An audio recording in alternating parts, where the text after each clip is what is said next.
All right, welcome back to another tutorial in Maya. Today, let's take a look at using SketchUp and sort of data mining their model library.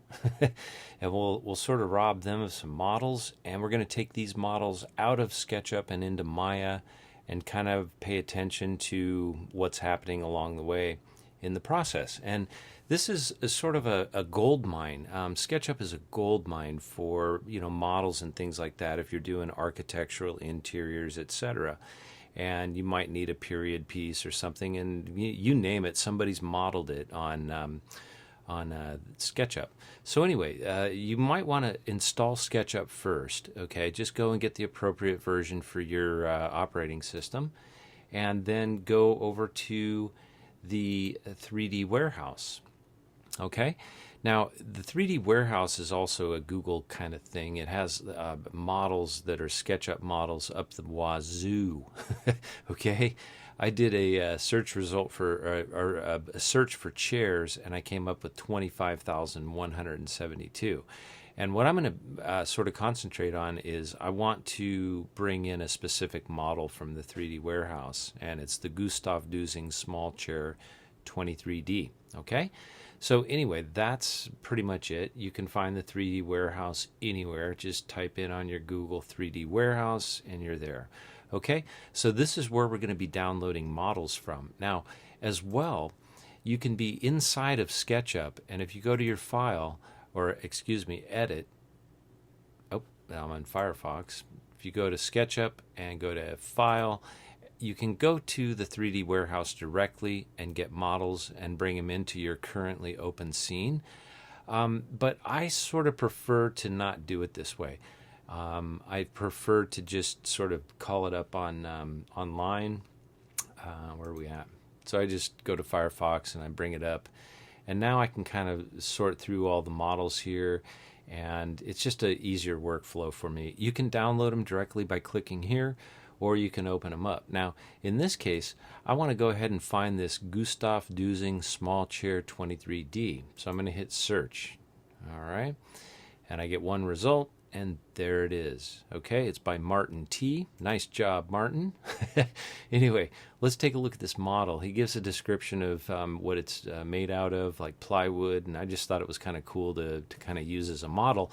And it also has some specific problems that you'll encounter when bringing them into Maya. Okay, so let's take a look at downloading this. So go ahead and just go to your 3D warehouse, and we're going to download that SketchUp file. And usually you have two choices. You got the Google Earth KMZ, which you don't want. Just grab that SketchUp model and save it. I save mine on my desktop, so I'm going to hit OK, Plywood Chair 3 desktop, and I'm going to save. Okay, so now I'm going to get out of the 3D warehouse. Here it is, the model as I brought it up into SketchUp. And you can see it's a beautiful model, and it has textures and stuff on here. However, when we bring these into Maya, we're not so concerned with saving the textures and everything, because most of the time the Google SketchUp textures and things that are done in there, it's just basic texturing, and it's really low res, and sometimes you don't. We're not going to be concentrating on salvaging these. However, they do come in handy, and I'll show you why. Okay, so I downloaded this. Now I want to basically convert this model into a different format. And within SketchUp, you can go to your export options, and you can export this as a 3D model. Okay, and under options and stuff here, you have some various options, whether you want a 3ds, an FBX, an OBJ. And typically this might be an OBJ. I'm going to go ahead and convert this to an FBX file real quick. So I'll choose my FBX option. I'm going to choose my options. And normally on this, I always uncheck triangulate faces. However, by default, your faces will get triangulated. So just be aware of that. And that's what we're going to try and work with when we bring this into Maya, okay? Because that can mess with your UVs. So I'll leave everything there. I'll go ahead and hit OK. And I'm going to FBX, I'm going to export, and I'm going to find this on my desktop. All right, it's going to tell you what the results were, and I'm closing. And now I want to also do this while I'm here. I'm going to go to Export 3D Model, and I'm going to switch this up to an OBJ. Okay, and I'm going to hit my options. I'll leave these unchecked just because, I don't know, this is a whole nother thing to figure out exactly what's happening with this in the conversion. So anyway, I'm going to hit OK. And we'll send that out to the desktop. I'm going to hit Export. Okay, so now it's exporting it as a 3D model. But neither of these are going to get you where you want to go. Okay, I'm going to go to SketchUp. We'll hide SketchUp. And I'm going to take a look at, on my desktop, you'll see SketchUp will output some files here now. And here they are. Let's take a look. I've got my FBX file, and I've got my plywood chair OBJ, and I have my SketchUp model. There it is. And I have some textures in here. Now, you might want to open up the textures and just take a look at what you have. These are really low quality, 130 by 340, 130 by 340, but they might come in useful. I don't even know. This must be the seat cover or something. So anyway, no big deal here. You could throw these away. I think I'll keep them for now. I might put them in my texture library just to use when I need a small resolution texture like that. Now, the MTL file right here is usually produced with the OBJ, and this MTL file is just a thumbnail of that OBJ.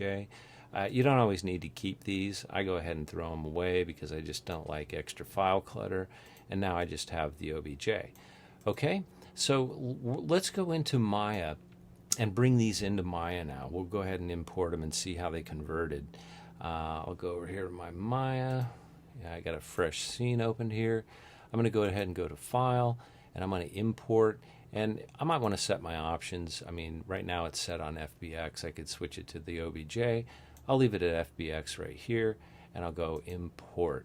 Okay, and in this case, it's under that plywood chair, and there it is. And normally you'll get your importer specs coming up. I'll just hit Import, just default. And in this case, it told me that it's showing me a warning. It has a malformed mesh, and I'll click on that, and it says that it has overlapping vertices. Okay, well that could be good or bad. I don't know. Let's take a look at what happened. Now, technically, right now, this FBX model is nowhere to be found. But as I scroll out, and sometimes you have to do this, I'm scrolling out quite a ways. And there is my model. And now it's going outside of the clipping plane. So in order to fix that real quick, what I could do is I could choose my perspective camera, and I could come over here and I could look for my clipping plane. And it's this far clip plane that I might want to reset. I'll put that at 0. And now I've got more room in that clipping area. Okay, so I'm going to choose my model, and I'll go ahead and scale it down. So I'll just take it in the middle here, and we'll just scale it down to the grid. All right, keep on scaling it down. And sometimes with the FBX method, they come in really huge like this, and it all has to do with what the sort of creation parameters were for this model, etc. And right now it's a wireframe, so I'll set my shaded, and I'll look at my wireframe on shaded, and there it is. Okay, so the FBX, it kind of worked, but the only drawback for that is that, you know, I can choose my various, you know, areas right here. Everything seems to be a distinct component, so that's cool. All right, so the FBX does kind of work. You know, I wouldn't have any problem with carrying on with this as an FBX. But let's just say that this, you know, when you pick any part of here, that it's all combined as a single unit, and you can't individually select your parts. That's very bad. Okay, we don't want that. So if I look at my model here and look at the model group, you know, this has some subgroups under here, and this has like lots of little components. All right, that's cool. So what I might want to do is label this model, and I'll just label this like model FBX or something like that, underscore FBX, and there it is. Okay, well, let's go on. Let's take the FBX and let's hide that for the moment. I'm going to go ahead and hide that selection. And now let's let's import that OBJ. So I'm going to import, and I'm going to switch my file of type up here to OBJ. And and I want to come down, and we're going to go to plywood chair OBJ. Now this is the native OBJ from SketchUp. And almost always the native plugin, whichever is converting this to OBJs from SketchUp, will come up with this thing that it's all going to be captured in as a set. I'm going to hit OK, and I'll show you what happens. So there it is. If I click on the model, yeah, it's oversized, at least it's in there.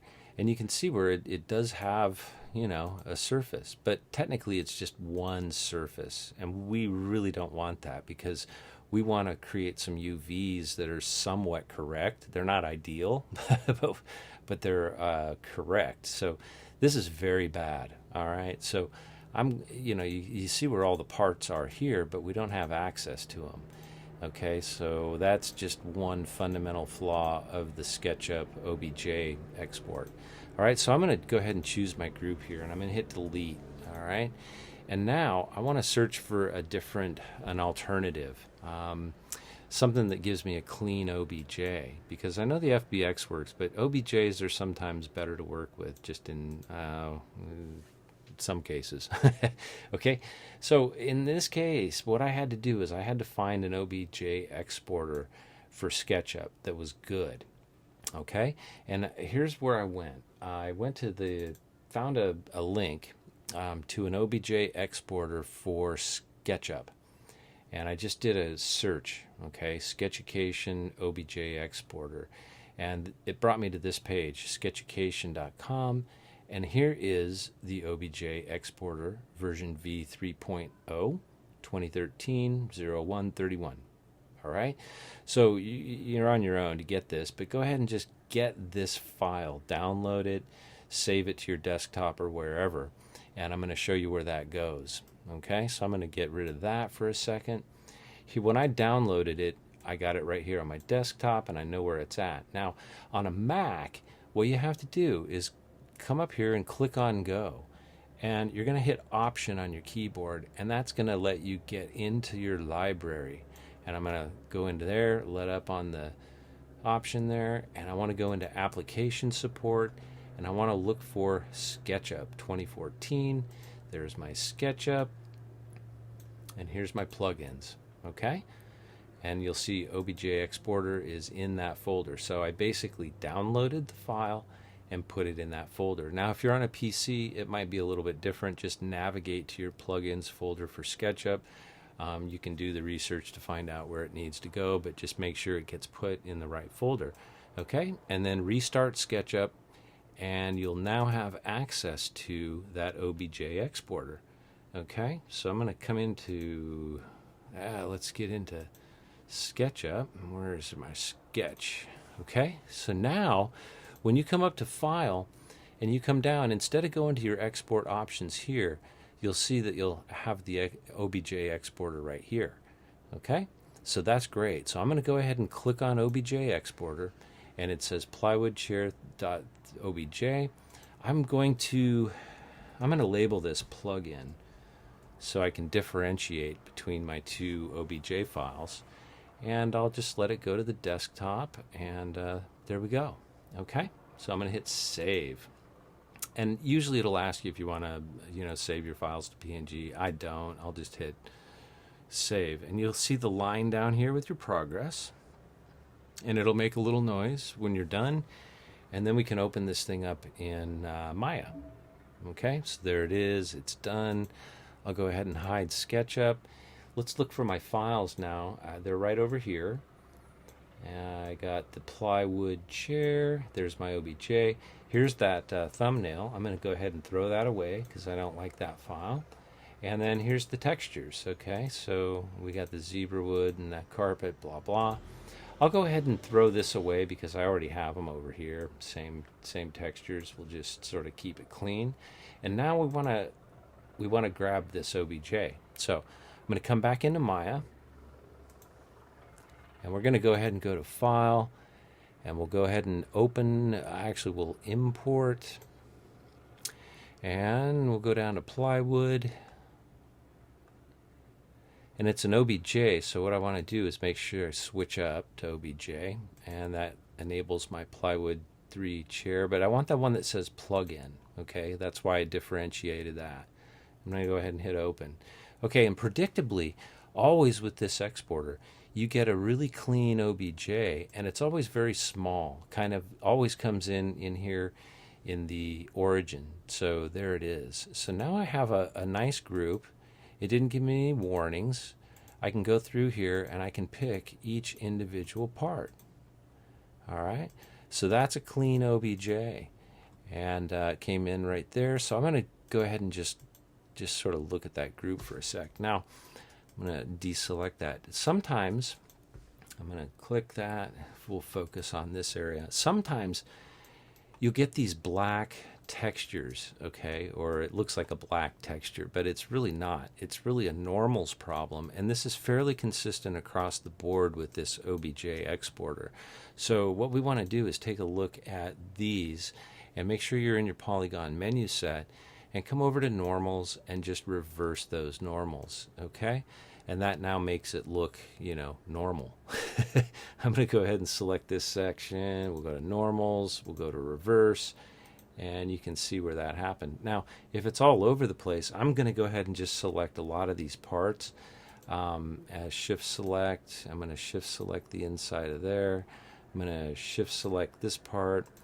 And I'm just going to basically hit G on the keyboard because that repeats the last command. Okay, so I'm just going to select some more of these that are black and shift select, and I'll hit G on the keyboard, and that takes care of that. All right, and so I'm going to choose this guy, shift select, and hit G on the keyboard. Now let's take a look underneath here. Okay, I can see one there. I can see one there. So I'll shift select, and we'll shift select that, and I'll hit G on the keyboard. And yeah, this one still needs normals reversed, so I'll select it and hit G. All right, so now we have a pretty clean model, at least for, you know, starting out. And here's what we can do after this point. All right, so the next thing I do is make sure that everything is grouped, and then I might want to take a look at what individually, like let's just see what one of these UVs looks like. Okay, we'll pick this one right here, and I like to go in and go to the window, UV texture editor, and there it is. So you can see where it's just all over the place, when technically it should just be fitting into this space. So let's do that. Let's do kind of an operation that I call create UV automatic mapping. All right, that kind of makes a nice UV map out of these parts, and even though they're triangulated, it still is okay because these are just forming a surface, and we can texture this without having to worry about the fact that these are triangles. Okay, so that's cool. All right, I'm going to leave that one alone like that for a second. And I think what I'll do is actually I'm going to undo that. I'm going to undo, and I'm going to undo select, and I want to make sure that, yeah. Okay, so I've undone all of that. And let's try something. Let's go ahead and come to this group and just click on it.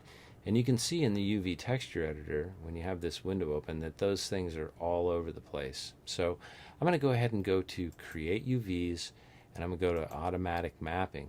And I might get a warning, but this just means that I didn't select everything. Okay, so now I'll select everything in there, and we'll go to create UVs, automatic mapping.